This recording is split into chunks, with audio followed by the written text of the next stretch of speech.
জয়ী যখন মিশকার হাতটি ধরে টানা-হেঁচড়া করছিল, তখন মিশকা মনে মনে ভাবে, এ কি আমাকে ধরিয়ে দেবে নাকি?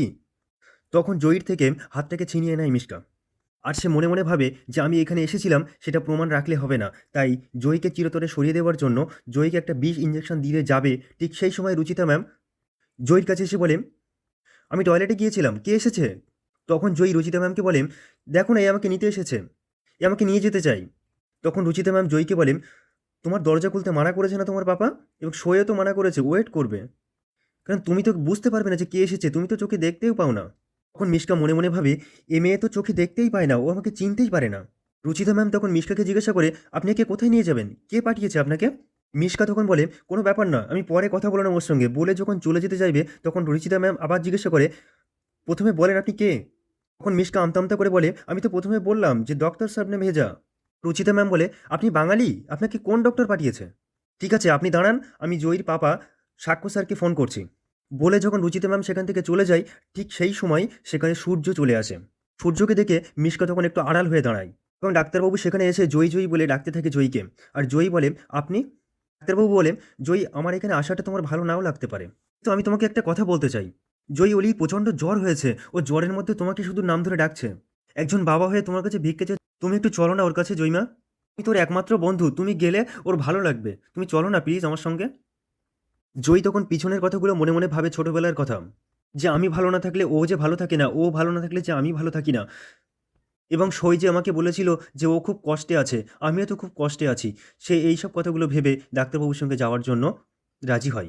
জয়ী তখন রুচিতা দিদিকে ডাকে এবং বলে, আমি অলিদের বাড়িতে যাচ্ছি, অলির খুব শরীর অসুস্থ এবং পাপা যেন ফ্রি হয়ে আমাকে ফোন করে নেয়। বলে জয়ী তখন ডাক্তারবাবুর সঙ্গে চলে যায়। তারপর রুচিতা ম্যাম সাক্ষ্য স্যারকে ফোন করে এবং সব কিছু বলে দেয়। সব কিছু শোনার পরে সাক্ষ্য স্যার খুব রেগে যায় এবং রুচিতা ম্যামকে বলে, কে বলেছে, আর তোমার এত অথরিটি কে দিয়েছে? আমাকে না জানিয়ে, মাকে না জানিয়ে তুমি জয়ীকে ছেড়ে দিলে কোন সাহসে? ডক্টর সেনগুপ্ত এসেছিল তো কী হয়েছে? আমি জয়ীর বাবা, আমি ডিসাইড করব জয়ী কোথায় যাবে আর কোথায় যাবে না। সাক্ষ্য স্যার তখন আরও বলতে থাকে, অলির শরীর খারাপ তো আমি কি করব? অলির শরীর খারাপ কি যাই হোক, সেটা আমার দেখার কিছু নেই। এইসব কথাগুলো দীপা আর বিক্রম পাশ থেকে শুনছিল। যখন শুনে অলির শরীর খারাপ, তখন দীপা সাক্ষ্য স্যারের কাছে ছুটে চলে আসে। বলে, কি হয়েছে অলির? তখন দীপা শোনা শোনা বলে দৌড়ে চলে যেতে চায় রেস্টুরেন্ট থেকে। তখন সাক্ষ্য স্যারও দৌড়ে গিয়ে দীপাকে আটকায় আর বলে, মিসেস সেনগুপ্ত, প্লিজ আপনি যাবেন না। দীপা বলে, যাব না মানে? আমার মেয়ে অসুস্থ হয়ে পড়েছে আর আমি যাব না মানে? সাক্ষ্য স্যার তখন বলে, আমার মেয়ে জয়ীর জন্য আপনি ওখানে যাবেন না। দেখুন, আমার মেয়ে খুব সেনসিটিভ, এই কারণে আমি আপনাকে হসপিটালে যেতে মানা করেছিলাম, এর সামনে যেতে মানা করেছিলাম। তো বলে, দেখুন, সেদিনকার পরিস্থিতি আর আজকেকার পরিস্থিতি সম্পূর্ণ আলাদা। দেখুন, আজকে আমার মেয়ের শরীর খারাপ, আমি না গিয়ে কী করে থাকতে পারি বলুন? স্যার তখন বলে, আপনার মেয়ে তো আপনাকে মা হিসেবে মানেই না। কথাটা শুনতে হয়তো আপনার খারাপ লাগবে, কিন্তু এটাই তো সত্যি বলুন। আপনাকে দেখলে আপনার মেয়ে আপনাকে যা তা নাই বলে অপমান করে। জয়ী ওখানে উপস্থিত থাকবে। এগুলো যদি জয়ী শোনে তাহলে ওর কিন্তু খুব খারাপ লাগবে। আমি চাই না এই বাজে কমপ্লিকেশনগুলো ওর মনে দাগ কাটুক। আপনি প্লিজ বোঝার চেষ্টা করুন। দীপা তখন বলে, আপনার কথায় যুক্তি আছে স্যার, কিন্তু মায়ের মন যে মানছে না। দীপা আরও বলে যে, স্যার আমাকে ওখানে যেতেই হবে। আমাকে মানুক বা না মানুক, হয়তো দুটো বাজে কথা বলবে, তার কারণে কি আমি ওকে দূরে সরিয়ে রাখবো? তারপরেও সাক্ষ্য স্যার বারবার দীপাকে মানা করতে থাকে, কিন্তু দীপা বলে, স্যার আমাকে যেতে হবেই।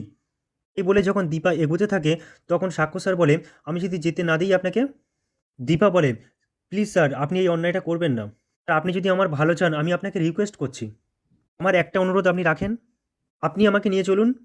আর এখানে যে আমাদের সময় নষ্ট হচ্ছে, আপনি যদি আমাকে নিয়ে যান সেই সময়টা পুষিয়ে যাবে। স্যার তখন কোনো উপায় না পেয়ে দীপার এই কথাগুলো শুনে যেতে রাজি হয় এবং তারা দুজনে বেরিয়ে যায়। অন্যদিকে জয়ীম অলির কাছে চলে আসে এবং অলির পাশে বসে বসে সে একাধরে কান্না করতে থাকে এবং চারু এগুলো দেখে বলে, জয়ী কান্না করছে, ও অলিকে এত ভালোবাসে, তাহলে কেন ওর উপরে রাগ করেছিল, কেন অলিকে ফিরিয়ে দিয়েছিল? তারপর একটা সময়ে চারু সূর্যকে বলে, অলির জ্বর কোনোভাবে, অলির টেম্পারেচার কোনোভাবে কমছে না। জয়ী তখন বলে, ওর কি জলপট্টি দেওয়া হয়েছে? ওর জলপট্টি দিতে হবে, তা নাহলে টেম্পারেচার কমবে না। সূর্য তখন জয়ীকে বলে, তুমি ঠিক বলেছ, জলপট্টি দিতে হবে। সূর্য তখন চারুকে বলে, তুমি জলপট্টি দেওয়ার ব্যবস্থা করো। এদিকে অলি জ্বরের ঘরে বলতে থাকে, মা আমার সব কিছু খারাপ করে দিয়েছে, আমি ওই মাকে চাই না, আর ওই মা আমাকে মারতেও তো চেয়েছিল, তারপরে এখন জয়ীর সঙ্গে আমার বন্ধুত্বটাও নষ্ট করে দিয়েছে। রূপা তখন সূর্যকে জিজ্ঞাসা করে, ও কেন সবসময় এরকম বলে, ওর মা কেন মারতে চেয়েছিল ওকে? সূর্য তখন রূপাকে বলে ও প্রচণ্ড রেগে আছে সবার উপরে, তাই ও ওরকম বলে। আর রেগে গেলে ও কি বলে, কখন কি বলে, কোনো ঠিক থাকে না। রূপা তখন মনে মনে ভাবে ও রেগে গেলে এরকম বলে। এদিকে কাকিয়াম উর্মিদের বাড়িতে বসে উর্মি এবং তার মায়ের উদ্দেশ্যে বলে, আমি চারুকে দেখেছি, ওকে দেখে মনে হয় ও সংসার করতে চায়, ওর মনে কোনো জেদ নেই, ও দীপার মতো জেদ দেখিয়ে সংসারটাকে ভেঙে তছনছ করে দেবে না। উর্মি তখন প্রতিবাদ করে বলেন যে আমার দিদি তোমরা শুধু জেদটুকুই দেখেছো বলো। তারপর কাকিয়া দীপার চরিত্র নিয়ে কথা বললে উর্মি খুব রেগে গিয়ে বলে, আমার দিদির চরিত্র নিয়ে কথা বললে আমি কিন্তু চুপ থাকবো না। আপনি আপনার ছেলেদের কাজকর্ম নিয়ে জাস্টিফাই করুন, কিন্তু আমার দিদির চরিত্র নিয়ে জাস্টিফাই করবেন না, সেটা আমি কখনো কিন্তু মেনে নেব না। এদিকে আবার সূর্যের বাড়িতে ডক্টর এসে অলিকে ট্রিটমেন্ট করছে এবং ডক্টর সূর্যকে বলছে ওকে ঘুমের ওষুধ দিতে হবে এবং ইঞ্জেকশন দিতে হবে। আর ওর যে এই অসুস্থতা একদিনে কিন্তু হয়নি, অনেকদিন যাবত ও স্ট্রেসের কারণে এই অসুস্থতা হয়েছে। আর এসবগুলো শুনে রূপা তখন মনে মনে ভাবে, তুমি তো তোমার বাবার কাছে আছো, তোমার এত কষ্ট কিসের? আমি তো অন্য মানুষদের কাছে মানুষ হয়েছি, তারা তো আমার কখনো কোনো দুঃখ কষ্ট দিইনি, কিন্তু তুমি তো তোমার বাবার সঙ্গে আছো, তুমি যাকে মা বলো তার সঙ্গে আছো, তোমার তোমার পুরো পরিবার আছে, তোমার তো ভালো থাকার কথা, কিন্তু তুমি খারাপ কেন আছো? জীবনে আমি যতটা কষ্ট পেয়েছি অতটা কষ্ট তুমি তো পাওনি, তুমি বাবার কাছেই ছিলে, তোমার তো কষ্ট পাওয়ার কথা নয়। আর মা তো আমাদেরকে বাঁচাতে গিয়েই নিজে মরে গেছে, আর তুমি সেই মাকে কেন তো দোষারোপ করছো? তা না হলে কি তুমি যখন ছোট ছিলে তোমাকে কেউ ভুল বুঝিয়েছে? তোমাকে কেউ ভুল বুঝিয়ে কি বোঝাতে চেয়েছে যে তোমার মা তোমাকে মারতে চায়? কেউ তোমাকে ভুল বোঝায়নি তো? কিন্তু আমার যে তোমাকে জানতেই হবে যে তোমার মা কেন তোমাকে মারতে চায়। এই বলতে বলতে আজকের পর্ব এখানেই শেষ হয়ে যায়।